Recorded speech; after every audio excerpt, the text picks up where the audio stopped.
Hello my dear students, today we are going to start chapter number 2nd of class 7th. Chapter name is the test. These are the word meanings. So you have write it, you can pause the video and you can write it. Okay, do it.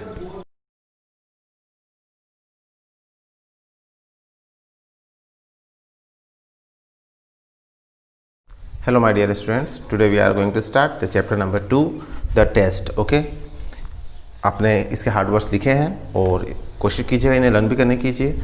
अब देखते हैं हम इसके translation करते हैं, किस तरह से ट्रांसलेशन आता है या फिर स्टोरी क्या कहती है। ठीक है। Once upon a time there ruled a king in a small state of India. India के स्मॉल स्टेट में एक राजा राज्य करता था। एक समय की बात है। He was noble and generous king. वह नोबल मतलब महान और जेनरस मतलब उदार मतलब बड़े दिल के होते हैं, वो उस तरह का राजा था। He loved truth and justice and the subjects in his kingdom were happy and prosperous. वह सत्य को पसंद करता था, इसके साथ सत्य और न्याय को पसंद करता था। एंड हिज द सब्जेक्ट मतलब होता है प्रजा, तो जो उसके राज्य की प्रजा थी, उसके राज्य में बहुत ज़्यादा खुश और समृद्ध थी। मतलब एक ऐसा राजा जो महान है और उदार है, तो सीधी सी बात है उसके जो प्रजाजन होंगे वो सभी खुश होंगे, क्योंकि वह नीति से राज्य करता है। ठीक है। The king had a council of ministers who often advised him in various state affairs and the king also obeyed them truthfully। और वो जो राजा था, वो राजा अगर अच्छे से राज करता तो हमेशा ध्यान रखना राजा के पीछे एक मंत्री परिषद होता है जो उन्हें सलाह मशवरा देता है। इससे भी अच्छा रहता है उस राज्य को चलाने के लिए। तो उसी राजा का एक मंत्री परिषद था, काउंसिल ऑफ मिनिस्टर, मंत्री परिषद था। ठीक है। तो वो क्या करते थे, वो एडवाइस देते राज्य को, तरह तरह की एडवाइस देते थे हर मामलों में। राज्य के जितने भी मामले होते थे, ठीक है, भले सीमावर्ती हो या फिर कर से संबंधित हो या प्रजाजन से के बारे में कुछ हो या सेवा से कार्य के संबंधित हो, कुछ भी हो, मतलब आप समझ सकते हैं कि राज्य में कितने सारे काम होते हैं। उन सबसे रिलेटेड जितने भी एडवाइस हो सकती थी वो सब देते थे। ठीक है, राजा को। और राजा क्या करता था, ऑल्सो ऑबेड देम ट्रूथफुली, और वैसे ही विश्वसनीयता के साथ, ठीक है, या उसे फॉलो करता था कि हाँ मेरे मंत्री परिषद ने अगर कुछ कहा है तो सही ही कहा होगा, पर परामर्श कर ही फैसले लेते थे और वैसे ही करते थे। तो इसका मतलब यही है कि सीधी सी बात है कि जो प्रजाजन होंगे वो तो खुश रहेंगे इस राज्य में। The chief minister of the state was very learned and wise. जो चीफ मिनिस्टर था, मंत्री परिषद आप जानते हो जो मंत्रियों का ग्रुप होता है, ठीक है, उनकी बात की जा रही है, पर उनमें एक चीफ मिनिस्टर होता है जो मुख्य मंत्री माना जाता है। तो जो चीफ मिनिस्टर था वो बहुत ही ज़्यादा शिक्षित था और बहुत ज़्यादा समझदार भी था। He was a real gem in his council of minister. राजा के जितने भी मंत्री थे उन सब में रियल जेम मतलब जेम आप समझ सकते हो मूल रत्न था, कह सकते हैं मुख्य रत्न था। The king always valued his opinion and acted on his advice. राजा हमेशा उसकी बात मानता था, ठीक है, जो भी एडवाइस वो देता था, और उसकी ओपिनियन की वैल्यू करता था। But he was getting old, so he decided to retire from active life and devote the rest of his life in the company of holy man and in the service of God। पर वो जो मुख्यमंत्री था वो दिन पर दिन कह सकते हैं या फिर वो बहुत ज़्यादा बूढ़ा हो चुका था, और बूढ़े होने की वजह से अब वो काम ज़्यादा नहीं करना चाहता था, वो राज्य के लिए ज़्यादा काम नहीं करना चाहता था। वो चाहता था कि अब इतना ज़्यादा बूढ़ा हो चुका हूँ मैं, तो सीधी सी बात है अब वो क्या चाहता है कि वो सिर्फ साधु संतों की संगत में रहे, ठीक है, उनकी शरण में रहे और भगवान की भक्ति करे। One day the chief minister expressed his desire to the king. और ये बात जो थी, ये जो इच्छा थी उस मुख्यमंत्री की, ये बात उसने राजा को बताई। The king became sad. पर राजा बहुत दुखी हुआ।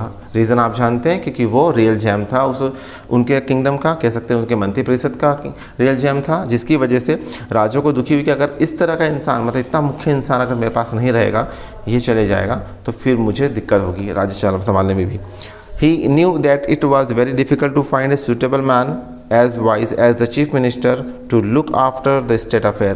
राजा अच्छी तरह से जानता था कि इस मुख्यमंत्री की तरह मुझे कोई दूसरा मुख्यमंत्री नहीं मिल सकता है, दूसरा कोई समझदार व्यक्ति मिलना बहुत ज़्यादा मुश्किल है जो कि स्टेट अफेयर को बहुत ज़्यादा सीरियसली या फिर अच्छे से संभाल सके। स्टेट अफेयर मतलब जो होते हैं राज्य के मामले, ठीक है। However, he did not want to stop him from following his wish। पर राजा खुद भी नहीं चाहता था कि उसकी जो विश है, मुख्यमंत्री की जो विश है कि वो अब काम छोड़ना चाहता है, उसको रोक दिया जाए, ठीक है। So he politely asked the minister to search out a suitable person who could take up the responsibilities of the state affairs after him। The chief minister agreed। तो राजा ने क्या किया, राजा ने उससे कहा कि चलिए ठीक है, अगर आप जा रहे हैं कोई दिक्कत नहीं है, ठीक है, सम्मान करते हैं आपकी इच्छाओं का, पर आप ही के तरह कोई समझदार व्यक्ति यहाँ पर छोड़ के चाहिए। मतलब आप ही के पद पर किसी व्यक्ति को बिठाना है, मुझे अगर किसी व्यक्ति को बिठाना है तो वो सर्च आप ही कीजिए। आप समझदार मुख्यमंत्री हैं तो आप अच्छे समझ पाओगे कि किस व्यक्ति को बिठाया जाए खुद के पद पर, ठीक है। और chief minister agreed, the chief minister agreed means जो मुख्यमंत्री था वो सहमत हो गया इस बात पर। तो आई होप यहाँ तक आपको स्टोरी समझ में आ रही है, ठीक है। कुछ अगर वर्ड आपको समझ में नहीं आते हैं तो वीडियो को पैक करके आप वापस से देख सकते हैं। The chief minister thought for some day and then asked the royal announcer to announce that a sport meet would be held in the capital next month।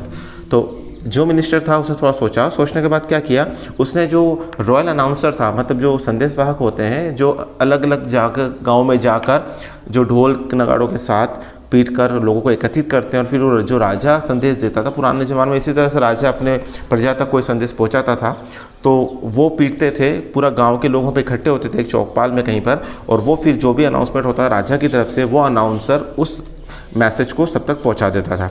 तो वही काम किया गया। मिनिस्टर ने एक अनाउंसर को कहा कि आप जाओ और सभी पूरे राज्य में ये बात फैला दो कि नेक्स्ट मंथ मतलब अगले मंथ एक स्पोर्ट मीट रखी जाएगी पूरे राज्य में के लोग वहाँ पर आ सकते हैं। स्पोर्ट मीट आप समझ सकते हो जहाँ पर खेल कूद होंगे, ठीक है। तो खेल कूद प्रतियोगिताएँ वहाँ पर की जाएगी। इसकी वजह से ये बात नेक्स्ट ये जो प्रतियोगिता होगी वो नेक्स्ट मंथ होगी, इसलिए ये अनाउंसमेंट कर दीजिए।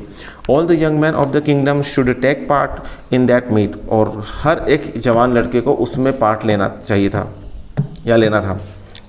He should also announce that the most eligible participant would be appointed in the royal court।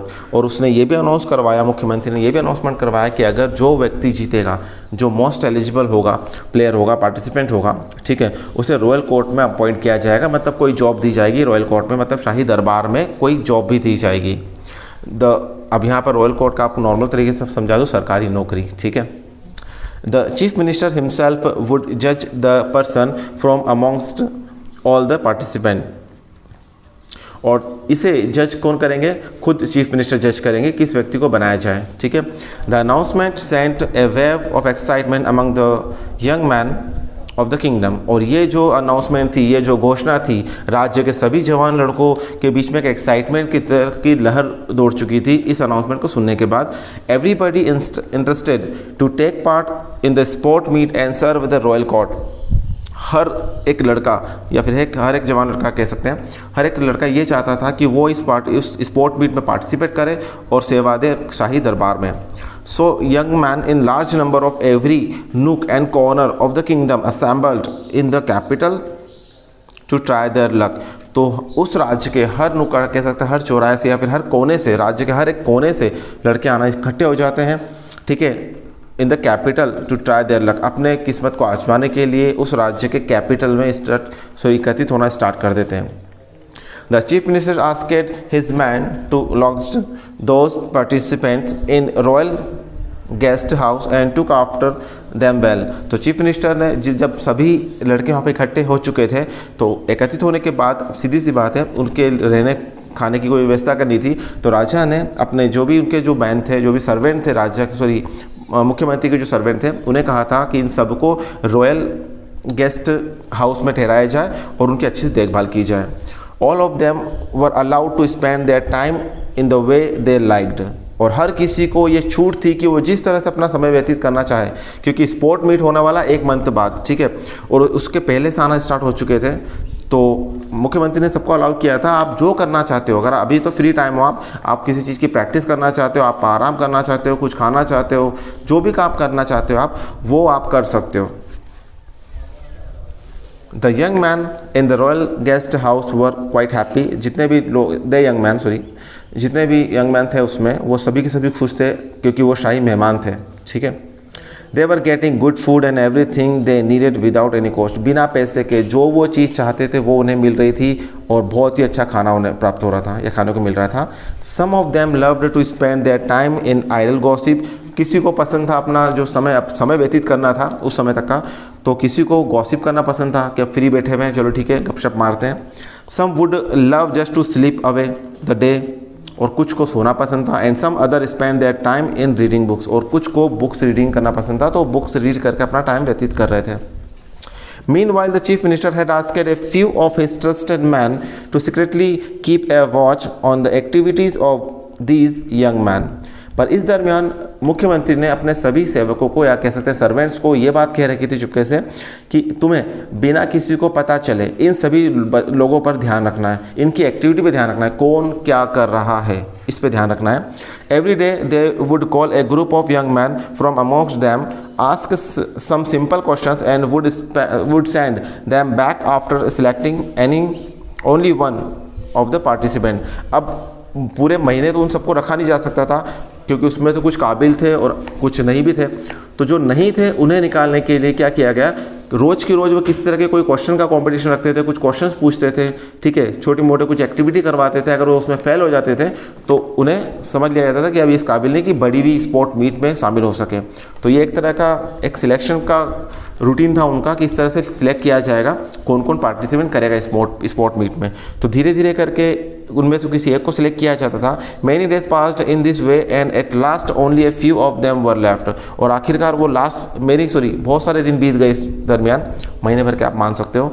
और इस दरमियान क्या हुआ, बहुत सारे लोग जा चुके थे, अब कुछ ही लोग बचे थे उस कॉम्पिटिशन में पार्टिसिपेट करने के लिए. At last the chief minister announced the date of the sport meet. आखिरकार चीफ मिनिस्टर ने एक फिक्स डेट अब डिसाइड कर ली और अनाउंस कर दी उसे कि इस दिन स्पोर्ट मीट रखी जा रही है. The participant were asked to assemble in a big ground early in the morning where they had to show their skill. और उन पार्टिसिपेंट्स को ये कहा गया था कि आपको एक बड़े से ग्राउंड में एकत्रित होना है और वहाँ पर आप सुबह मॉर्निंग में और वहाँ पर आप अपनी स्किल्स शो कर सकते हैं किस काबिल हैं आप. The king accompanied by the chief ministers and some other courtiers came to watch their talent. और अब वो टाइम जब आ ही चुका था तो राजा और राजा के जो मंत्रीगण थे, चीफ मिनिस्टर के साथ जो मंत्रीगण थे, जितने भी कोर्ट के दरबारी थे, वो सभी उन सबका टैलेंट देखने के लिए वहाँ पर एकत्रित हुए थे.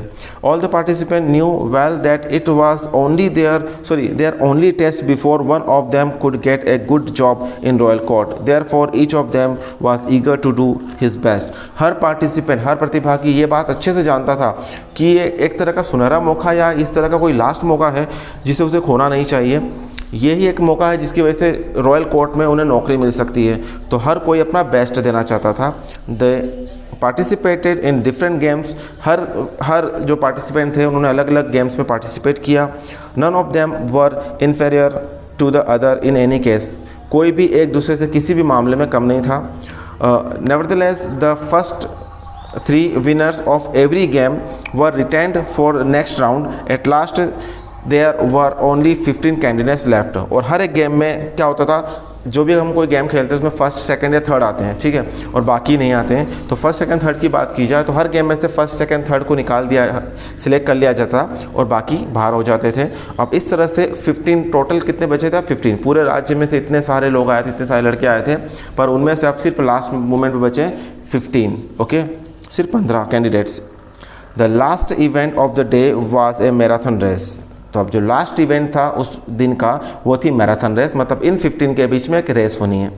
The participants were asked to go round the main market area of the capital within a stipulated time.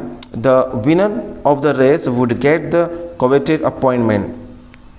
जो पार्टिसिपेंट्स हैं उनको कहा गया कि आपको इस जगह से जो भी एरेना में वहाँ पे स्टार्ट हुए थे, जिस जगह स्टेडियम में वो सारे के सारे खड़े थे या जहाँ पे ये हो रहा था गेम, ठीक है, वहाँ से उन्हें दौड़कर जाना है. जो कैपिटल का जो मेन मार्केट है वहाँ से चक्कर ला के वापस आना है, ठीक है, एक पर्टिकुलर टाइम में. और जो विनर होगा उसे अपॉइंट किया जाएगा, ठीक है. The race begin. Race start होती है. One of the young man race so fast that he soon overtook all the other candidates. उन सभी ने दौड़ना स्टार्ट किया, पर उनमें से एक कैंडिडेट ऐसा था जो उन सबसे तेज़ दौड़ रहा था, मतलब बहुत ही जल्द उसने सबको पीछे छोड़ दिया था. They covered the market area and started running back to the games arena. उन सब ने उस जो मार्केट था वहाँ का चक्कर लगाया और अब वापस गेम अरेना की तरफ आना स्टार्ट किया. The young man was still well ahead of all other participant. और वो जो सबसे आगे लड़का चल रहा था वो अभी भी सबसे आगे ही था। Everybody was cheering all the participant but was sure that he would win the race and get his prize. हर कोई उन पार्टिसिपेंट के लिए चीयर अप कर रहा था, पर हर कोई ये भी जानता था कि ये जो सबसे आगे चल रहा है यही जीतेगा। ये तो कॉमन सेंस होता है जब हम कोई रेस देख रहे होते हैं, कोई कॉम्पिटिशन देख रहे होते हैं किस तरह का, और जो सबसे आगे चल रहा होता है उसके बारे में सबसे पहले हमारे मन में यही ख्याल आता है कि हो ना हो, या फिर यही मैच जीतेगा, देख लेना, या फिर यही रेस जीतेगा। Suddenly he stopped. वो जो लड़का जो तेज दौड़ रहा था, सबसे आगे था, वो अचानक रुक जाता है। There no on the side of the road was laying an old man, probably he had stumbled and fallen on the ground. He was groaning in great pain. The young man hesitated for a moment. He looked back at the other contestant and then turned and moved towards the old man. अचानक वो रुकता है, वो देखता है कि एक लंगड़ा व्यक्ति या फिर एक व्यक्ति जो ज़मीन पर गिर चुका है और वो दर्द से कराह रहा है। हो सकता है वो लंगड़ा है या फिर ये भी हो सकता है कि वो लड़खड़ा के गिर चुका था, ठीक है, पर बहुत दर्द में था वो। The young man hesitated for moment. एक क्षण के लिए तो हेजिटेट हुआ कि मैं रुकूँ या नहीं रुकूँ, और लास्ट में he looked back to the other, और फिर उसने पीछे की तरफ मुड़ के देखा कि बहुत सारे जो उसके पार्टिसिपेंट थे, उसके साथ जो कैंडिडेट्स थे इसमें पार्टिसिपेट कर रहे थे, वो दौड़ के उस तरफ ही आ रहे थे। They then turn and moved toward the man. पर उसने उनकी तरफ ध्यान नहीं दिया, पहले पीछे की तरफ देखा कि हाँ वो आ रहे हैं, कोई दिक्कत नहीं, वो उस बूढ़े व्यक्ति की तरफ गया। द ओल्ड मैन हैड, आपको ये पिक्चर दिख रहा होगा, आपको इस पिक्चर में समझ में आ चुका होगा कि सभी पार्टिसिपेंट्स आगे की तरफ दौड़ के जा रहे हैं, पर वो उस बूढ़े व्यक्ति को सहारा देता है। The old man had stand one of his leg. वह एक पैर से लड़खड़ा रहा था। He was unable to stand और मूव। वह मूव करने में या खड़े होने में असमर्थ था। The young man set besides him and with great care helped him to stand on his feet. वो जो लड़का था, जो पार्टिसिपेंट था, जो सबसे आगे था, और वो जो लड़का था जो उसकी हेल्प करने के लिए आगे मुड़ा था, वो उसके साथ पास बैठता है और बहुत ही ज़्यादा ध्यान से, मतलब नीचे की तरफ झुकता है और बहुत ही ज़्यादा ध्यान से उसको खड़े करने की कोशिश करता है उसके पैरों में। The old man stood up with great difficulty and leaned on the young's man shoulder and reached home on the other side of the road. उस बूढ़े व्यक्ति का घर रोड के उस पार था। वो जो लड़का था वो बहुत ही ज़्यादा केयर से, उसको बहुत ही ज़्यादा प्यार से कह सकते हैं, आराम से उसे उठाता है। वो बहुत मुश्किल से खड़ा हो पाता है। वो उस लड़के के कंधे पे अपना पूरा वजन देता है, क्योंकि खड़ा नहीं हो पाता तो पूरा वजन कंधे पर आता है। वो लड़का उसको उस तरफ लेके जाता है। By the time he came back it was too late. पर यह सब उसने जब किया, उस बूढ़े व्यक्ति की मदद करी, उसे खड़े करने की मदद करी, उसे उसके घर तक पहुंचाया और फिर दौड़ना स्टार्ट किया, पर तब तक बहुत देर हो चुकी थी। The race was over and all the participants had already reached the arena. और जो रेस थी वो ओवर हो चुकी थी और जितने भी पार्टिसिपेंट्स थे वो एरेना में जा चुके थे, उस अखाड़े में या फिर पहुंच चुके थे। Sadly he entered the arena and stood behind the Jubilant participant. और फिर वो एरेना में एंटर होता है दौड़ते दौड़ते, पर तब तक तो रेस ओवर हो चुकी थी, तो वो उन पार्टिसिपेंट के पास जाकर खड़े हो जाता जो रेस हार चुके थे। The chief minister was watching everything from his seat. अपनी सीट से मुख्यमंत्री हर ये जो घटना घटी थी, जो ओल्ड मैन वाली घटना घटी थी, उसने उसको सहारा दिया था, जबकि वो जीत सकता था, जॉब के चक्कर में आगे जा सकता था, फिर भी वो नहीं गया। ये सारी घटना मुख्यमंत्री देख रहा था। Soon he came down to announce the winner of the day. फिर वो उस दिन के जो विनर था उसे अनाउंस करने के लिए आगे आता है। He announce the name of the winner and as promised offered him a good job in a royal court. वह जो विनर था, क्योंकि सीधी सी बात है वो लड़का विनर नहीं है, अगर रेस की तरफ देखा जाए तो वो लड़का विनर नहीं है। जो दूसरे लड़के आगे दौड़ चुके थे उनमें से कोई जो फर्स्ट आया था उसका नाम अनाउंस करता है और उसे रॉयल कोर्ट में जॉब देते हैं, शाही दरबार में एक जॉब दी जाती है। Then he gave away prize to the other participants also. और छोटे मोटे जो दूसरे गिफ्ट्स होते हैं या प्राइजेस होते हैं वो दूसरे पार्टिसिपेंट्स को दिए जाते हैं, जैसे मैंने बताया था फर्स्ट सेकेंड थर्ड, ठीक है, या consolation prize. He thanked them and requested them to return home. वो सबको धन्यवाद देता है इस गेम में पार्टिसिपेट करने के लिए और सबके से कहता है अब आप अपने घर जा सकते हैं। At last he came to the young man. आखिर में वो उस लड़के के पास आता है जिसने उस बूढ़े व्यक्ति की हेल्प की थी। You have failed to finish your race in the stipulated time, therefore you are not entitled for any prize, he said. The young man hung his head sadly but said nothing.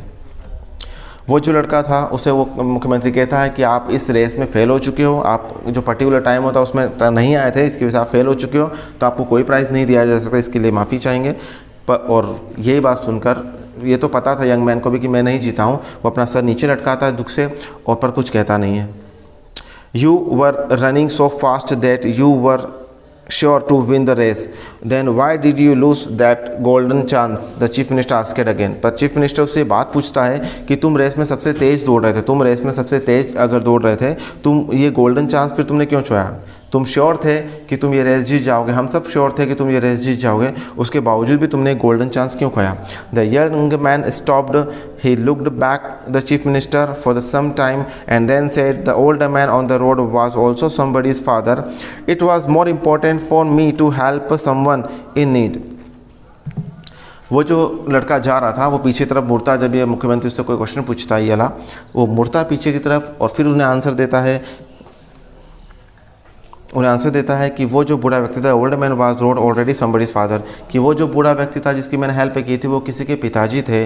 It was more important for me to help somebody in need, तो मेरे लिए ज़्यादा ज़रूरी था कि अगर किसी को मेरी ज़रूरत है तो मैं उसकी हेल्प करूँ, और उस जगह उस पर्टिकुलर टाइम में व्यक्ति उसी समय गिरा था तो उसको उसी समय हेल्प चाहिए थी।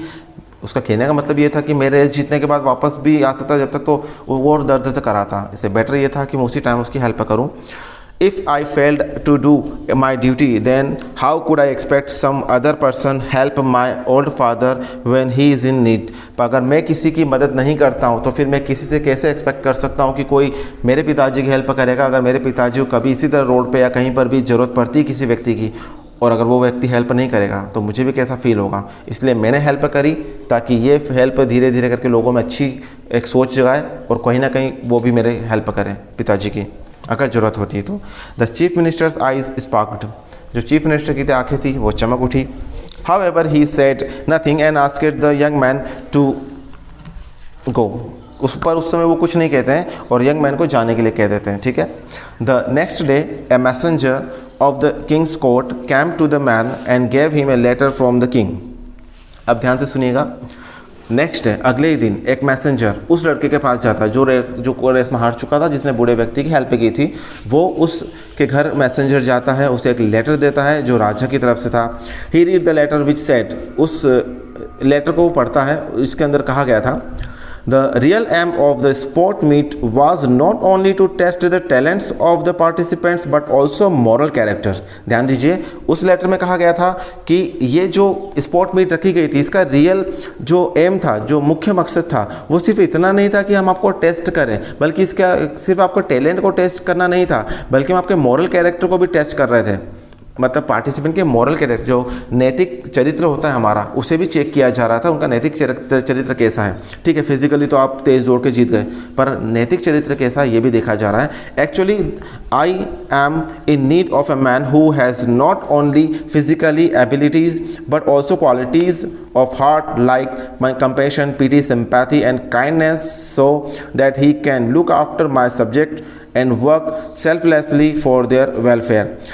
Actually I am in need, राजा फिर आगे कहता है कि मैं एक ऐसे व्यक्ति की तलाश में था जिसके अंदर फिजिकल एबिलिटीज़ तो हो, इसके अलावा उसमें क्वालिटीज़ ऑफ हार्ट भी हो। मतलब जो हृदय की हमारी क्वालिटीज़ होती है, हमारी जो दिल की क्वालिटीज़ होती है, ठीक है, जैसे किसी के प्रति सहानुभूति, किसी के प्रति दया या करुणा की भावना होना, इस तरह की जो कह सकते हैं क्वालिटीज़ होती है, ये भी ढूंढा जा रहा था। जो क्या करे, जो he can look after my subject, जो कि मेरे प्रजाजन का ध्यान रख सके, वर्क सेल्फलेसली, जो खुद का ना सोचे, मेरी प्रजा का सोचे और उनकी सेवा करे या उनके हित में ही कोई एडवाइस दे मुझे। इस तरह के व्यक्ति की मैं तलाश कर रहा था, या उनके कल्याण की बात की जाए, प्रजा के कल्याण के बारे में ही सोचें। You have successfully passed in both test, तुम सक्सेसफुली कह सकते हैं बहुत ही सफलतापूर्ण इस टेस्ट को पास कर चुके हो। यहाँ पे इस टेस्ट की बात की जा रही है, दो टेस्ट की बात हो रही है, फिजिकली टेस्ट और क्वालिटीज़ ऑफ हार्ट वाला टेस्ट, ठीक है। इन दोनों टेस्ट में आप पास हो चुके हो। Therefore my chief minister who has grown old and wished to retire from active life has suggested me your name as the right man to be appointed the next chief minister of the kingdom based upon his advice I have decided to। यहाँ पे आके letter को आगे उसने पढ़ा नहीं, यहाँ 2 तक ही पढ़ा था। अब मैं आपको मीनिंग बताता हूँ। चीफ मिनिस्टर इसलिए, जो कि पता है कि एबिलिटीज़ चेक की गई, फिजिकल एबिलिटीज़ चेक की गई, इसके अलावा जो हार्ट की क्वालिटीज़ थी वो चेक की गई। इसके लिए मेरे चीफ मिनिस्टर ने मुझे सजेस्ट किया है आपका नाम ताकि मैं आपको किस चीज़ में अपॉइंट कर सकूँ, as a chief minister appoint कर सकूँ, क्योंकि मेरे जो चीफ मिनिस्टर हैं वो बूढ़े हो चुके हैं, तो मैं अब आपको उनकी जगह पर अपॉइंट करता हूँ मेरी प्रजा की सेवा के लिए इस राज्य के। बेस्ड अपॉन हिज एडवाइस, उसकी एडवाइस के आधार पर आई हैव डिसाइडेड टू, मुख्यमंत्री की एडवाइस के आधार पर मैं तुम्हें, आई हैव डिसाइडेड या फिर मैंने सोचा है या मैंने निश्चय किया है, टू तक, यहाँ तक उसने लेटर पढ़ा। The young man could read no further as his eyes were full of tears of joy and happiness, पर उसके आगे वो पढ़ ही नहीं पाया, क्योंकि ये पढ़ते पढ़ते उसकी आंखों में खुशी के आंसू आ चुके थे। तो यहाँ पर हमारी स्टोरी फिनिश होती है। जो पार्ट आपको समझ में नहीं आया आप बैक करके रीड कर सकते हैं। Tick the correct option true false एक बार आप अपने मन से करने की कोशिश कीजिएगा।